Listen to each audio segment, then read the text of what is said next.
Here with our trades is Aadil Zaman, partner at the Wall Street Alliance Group. Aadil, what do you think of Microsoft?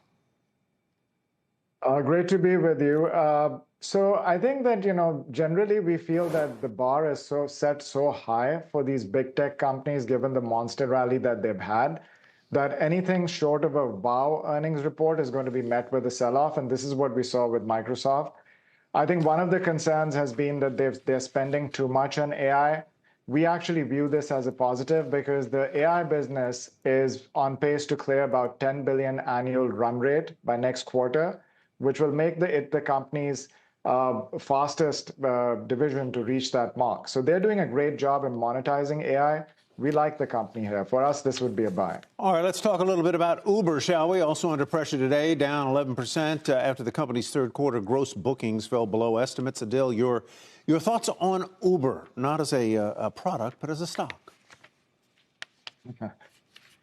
We actually think that this is a great company. We think that it's basically getting spooked out by the broad tech sector falling. But generally, we do agree with the Uber's CEO that this is a very sticky business, especially given the fact that they're having their membership program through the network. They're getting a lot of customers.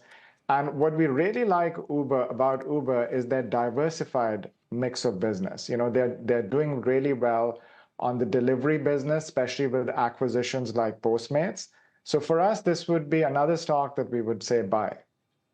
All right, and lastly, we have Roblox shares surging today after strong earnings report, lifting its annual bookings forecast as in-game spending booms. Now, the stock's on pace for its best day since February 2023, but Aadil, you're pointing out that it's still down from its pandemic highs.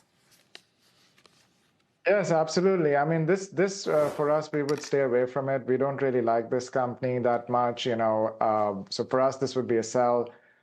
This stock used to be a pandemic era darling, but it's still down about 60%, more than 60% from its all-time high.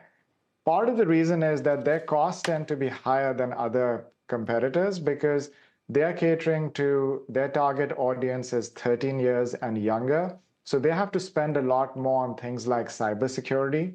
So we think this is a tough business. The company is still losing money. So we would stay away from this. It's interesting that you say that, though. I've just pulled it up because my kids keep asking me for Roblox, and I keep saying no because it says right on the App Store, it's for ages 12 plus. The fact that they are, and I've been petitioned by second graders to let my kids have Roblox. I think it's so interesting that the developer itself says it's not for those kids, and yet that's who they're catering to. Yeah, I mean, that's interesting, right? And that's part of the challenge for their business model as well. And, they have to spend a lot of money on building out their digital infrastructure. Their costs go high as well.